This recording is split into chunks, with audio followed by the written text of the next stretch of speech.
이새가 그의 아들 다윗에게 이르되 지금 네 형들을 위하여 이 볶은곡식 한 에바와 이 떡 10덩이를 가지고 진영으로 속히 가서 네 형들에게 주고 이 치즈 10덩이를 가져다가 그들의 천부장에게 주고 네 형들의 안부를 살피고 증표를 가져오라.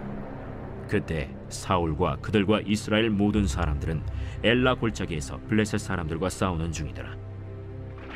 다윗이 아침에 일찍이 일어나서 양을 양 지키는 자에게 맡기고 이새가 명령한 대로 가지고 가서 진영에 이른즉 마침 군대가 전장에 나와서 싸우려고 고함치며 이스라엘과 블레셋 사람들이 전열을 벌이고 양군이 서로 대치하였더라. 다윗이 자기의 짐을 짐 지키는 자의 손에 맡기고 군대로 달려가서 형들에게 문안하고 그들과 함께 말할 때 마침 블레셋 사람의 싸움 도두는 가드 사람 골리앗이라 하는 자가 그 전열에서 나와서 전과 같은 말을 하매 다윗이 들으니라.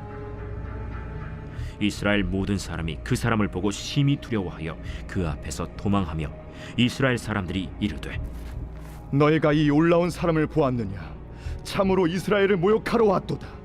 그를 죽이는 사람은 왕이 많은 재물로 부하게 하고 그의 딸을 그에게 주고 그 아버지의 집을 이스라엘 중에서 세금을 면제하게 하시리라. 다윗이 곁에 서 있는 사람들에게 말하여 이르되 이 블레셋 사람을 죽여 이스라엘의 치욕을 제거하는 사람에게는 어떠한 대우를 하겠느냐? 이 할례 받지 않는 블레셋 사람이 누구이기에 살아계시는 하나님의 군대를 모욕하겠느냐? 백성이 전과 같이 말하여 이르되 그를 죽이는 사람에게는 이러이러하게 하시리라 하니라. 큰형 엘리압이 다윗이 사람들에게 하는 말을 들은지라 그가 다윗에게 노를 발하여 이르되 네가 어찌하여 이리로 내려왔느냐? 들에 있는 양들을 누구에게 맡겼느냐? 나는 네 교만과 네 마음의 완악함을 아노니 네가 전쟁을 구경하러 왔도다. 내가 무엇을 하였나이까? 어찌 이유가 없으리까?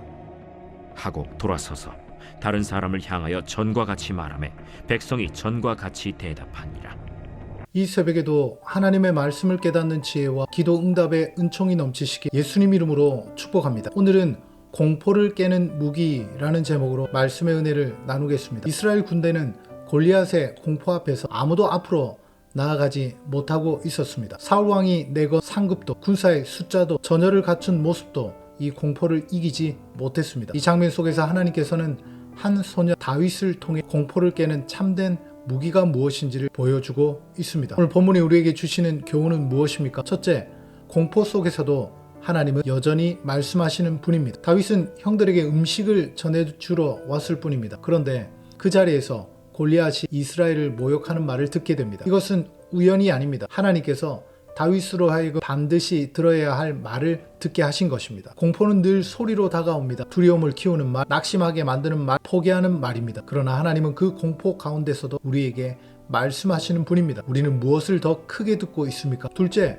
공포는 불신앙 가운데 더 커집니다. 이스라엘은 40일 동안 같은 자리에 머물러 있었습니다. 싸우지도 못했고 물러나지도 못했습니다. 그 시간 동안 공포는 점점 일상이 되었고 두려움은 굳어졌습니다. 가만히 서 있는다고 안전한 것이 아닙니다. 믿음으로 움직이지 않으면 공포는 나를 잠식해 버립니다. 다윗은 그 상황을 보며 질문합니다. 누가 나서야 하는가? 누가 이 모욕을 끝내야 하는가? 믿음은 상황이 완벽해질 때 시작되는 것이 아니라 공포가 가득한 자리에서 하나님을 선택하는 결단입니다. 셋째, 공포를 깨는 무기는 하나님을 향한 신뢰입니다. 사울은 보상으로 사람들을 설득하려 했습니다. 그러나 누구도 나서지 않았습니다. 다윗의 형 엘리압의 눈에는 다윗이 철없는 동생으로 보였습니다. 그러나 하나님은 사람의 외모나 조건이 아니라 중심을 보십니다. 세상은 우리의 약점을 가장 잘 알고 그 약점을 집요하게 공격합니다. 그러나 다윗은 자신을 보지 않고 하나님을 바라보았습니다. 공포를 이기는 무기는 더 큰 용기나 강한 무기가 아니라 하나님은